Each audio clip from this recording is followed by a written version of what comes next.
Hello guys, welcome to economic classes chapter Rostow's stages of economic growth. इस chapter के very short question आपको समझा रहे हैं। स्टार्ट करते हैं। प्रोफेसर रोस्टोव के द्वारा प्रतिपादित आर्थिक वृद्धि की अवस्थाओं का सही क्रम क्या है? प्रोफेसर रोस्टोव जो एक प्रसिद्ध अमेरिकन अर्थशास्त्री थे, उन्होंने आर्थिक वृद्धि की अवस्थाएं बताई हैं। उन्होंने अपने विश्लेषण में ऐतिहासिक रीति विधान को अपनाते हुए आर्थिक वृद्धि की अवस्थाओं को 5 भागों में बांटा है। परंपरागत समाज, सेकंड आत्मस्फूर्ति की पूर्व दशाएं, नेक्स्ट आत्मस्फूर्ति की अवस्था, परिपक्वता की अवस्था और लास्ट अत्यधिक उपभोग की अवस्था। नेक्स्ट क्वेश्चन है, भारत ने आत्मस्फूर्ति की अवस्था कौन सी ईयर में प्राप्त कर ली थी? भारत ने आत्मस्फूर्ति की अवस्था 1952 में प्राप्त कर ली थी। प्रोफेसर रोस्टोव के अनुसार भारत विकास की प्रथम 2 अवस्थाओं को पार कर चुका है। उन्होंने भारत द्वारा आत्मस्फूर्ति की अवस्था में प्रवेश का वर्ष 1952 बताया है, लेकिन इस संबंध में भी मतभेद पाए गए हैं। नेक्स्ट, शहरी जनता का ग्रामीण क्षेत्रों में प्रवास करना कौन सी अवस्था की विशेषता नहीं है? शहरी जनता का ग्रामीण क्षेत्रों में प्रवास करना परिपक्वता की अवस्था की विशेषता नहीं है। यह आत्मस्फूर्ति की पूर्व दशाओं की अवस्था है। राष्ट्रीय अर्थव्यवस्था में कृषि का सापेक्षिक महत्व कम होने लगता है इस अवस्था में, और साथ ही नगरों में औद्योगिक कार्यशील जनसंख्या का अनुपात बढ़ने लगता है। नेक्स्ट क्वेश्चन है, एक समाज स्वयं स्फूर्ति के शुरू होने के बाद परिपक्वता की अवस्था को कौन से वर्ष में प्राप्त कर लेता है?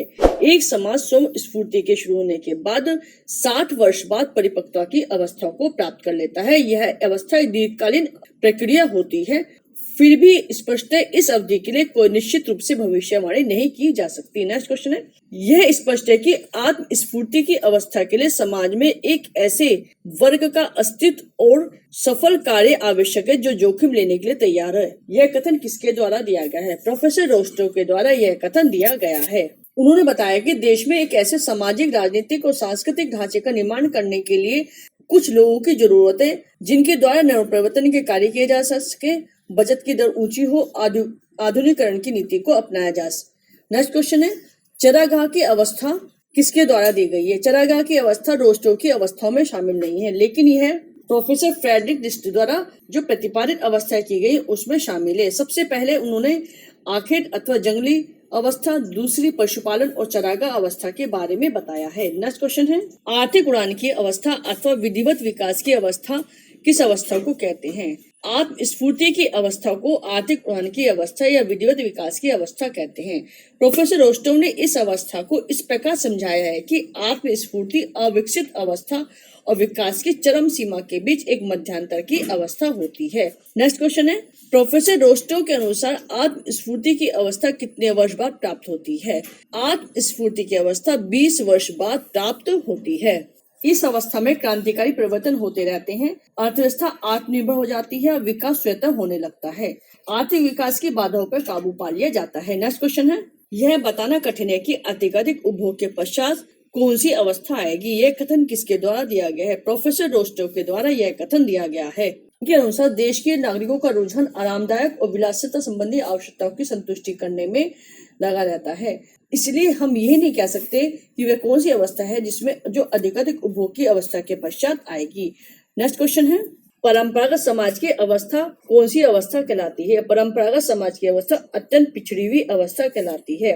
वृद्धि की इस अवस्था में उत्पादन में वृद्धि की गति अत्यधिक धीमी होती है, उत्पादन फलन सीमित होता है और उत्पादन की तकनीक भी वैज्ञानिक न होकर परंपरागत ही होती है। नेक्स्ट है, संक्रांतिकालीन अवस्था कौन सी अवस्था कहलाती है? आत्मस्फूर्ति की पूर्व दशाएं संक्रांतिकालीन अवस्था कहलाती हैं। इस अवस्था में लगातार वृद्धि होती रहती है। मनुष्य धीरे धीरे परंपरावादी तकनीक के स्थान पर नई नई तकनीकों का प्रयोग करने लगता है, बचत और निवेश भी बढ़ने लगते हैं, नए नए निर्माण कार्यों को प्रोत्साहन मिलने लगता है।